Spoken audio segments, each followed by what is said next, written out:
Our group title is Analyzing Social Distancing Based on Sensory Inputs. Next slide, please. And this is our team. Next slide. As we all know, we are in the middle of the coronavirus pandemic, and in March 2020, the city of New York instituted social distancing measures to help slow the spread of the disease. However, the social distancing measures are only good if everyone is following them, and we wanted to quantitatively measure how much people are social distancing. Next slide. The data set that we're using, or the information, is based on traffic camera images and dash cam images that were taken from Uber and Lyft vehicles. These images were taken in 3 boroughs of New York City, Manhattan, Brooklyn, and Queens, and we are focusing on the time period from March to August 2020. All of our images are provided by Nexar. Next slide, please. To measure the compliance with social distancing policy, we basically did 2 types of analysis. The top workflow that you all can see was the natural language processing part, where we analyzed description generated by captioning tool using the LDA model and Hellinger distance calculation. The bottom workflow was the computer vision part, where we processed images from the New York City streets using a brightness filter and YOLO's people detection to measure how many people were outside in a given month, and then social proximity with other people. We used this data to validate the results from the NLP analysis. The 4 main components of our project were, first, for the NLP workflow, was the image to captioning tool, which basically generates 10 accurate captions for an image. Then we use the LDA model, which groups similar words together and brings out latent topics.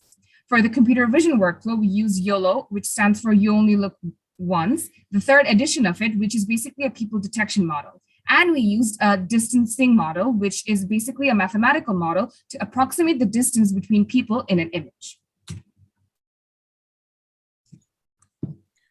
So after we pass images through image captioning model and LDA model, we finally compute Hellinger distance to measure the similarities of different distributions. So from the example, 2 identical subjects will return a Hellinger distance of 0, whereas subjects are sparsely different will return a much higher value, but the maximum value will be 1. So the images at the bottom are 3 Hellinger distance heat map from 3 different time beams. The first image is a weekly time beam, spans from March to August. Second one is a bi-weekly time beam, and the last one is a monthly time beam. And the green squares showcase the specific timeframes that are sparsely different from the rest of it. So from my analysis, we found the month of April, June, and July are sparsely different from the rest of the month. Next slide, please. On this slide, I just want to showcase some of the images from each weekly time beam. As you can see, the first weekly time beam, we can see the images at the bottom that you can see sparsely people walking on the street.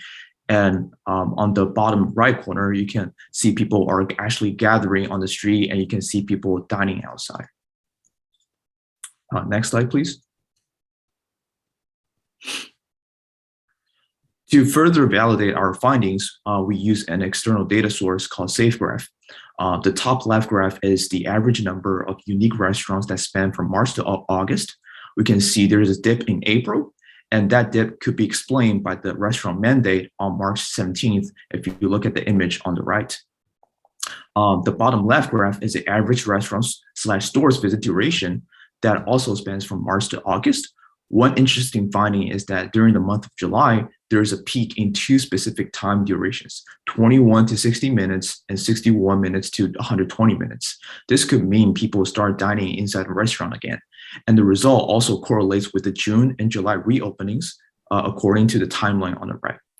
The external data source proves that the month of April, June, and July are vastly different from the rest, thus our model shows some initial results. Next. Moving on to the data we obtained from the computer vision part of the project, we plotted a graph with normalized data comparing the count of people and social proximity on average during the pandemic. In general, we can see the count of people and social density plummeting as the pandemic began its course in New York, However, as the summer provided way to some reopening, both the count of people and social proximity began to rise on average. Next slide, please.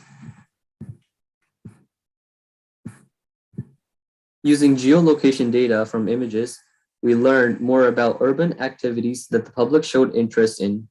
We could see that notably, parks and schools were among the most popular points of interest during the pandemic. Next slide, please.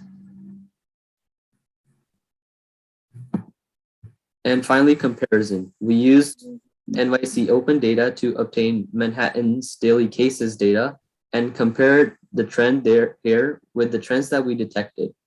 We could see that lockdown and other strict measures brought down the case count. But as reopening began during the summer, the daily case count began to rise once again in the fall, giving way to a second wave of COVID that lasted into 2021. So our future plans are to publish our findings with help from our advisors at the CPI Lab. We also have our website and wiki linked on the Summer Internship 2021 Orbit page. And finally, we want to celebrate a successful completion of the internship. Thank you. Are there any questions?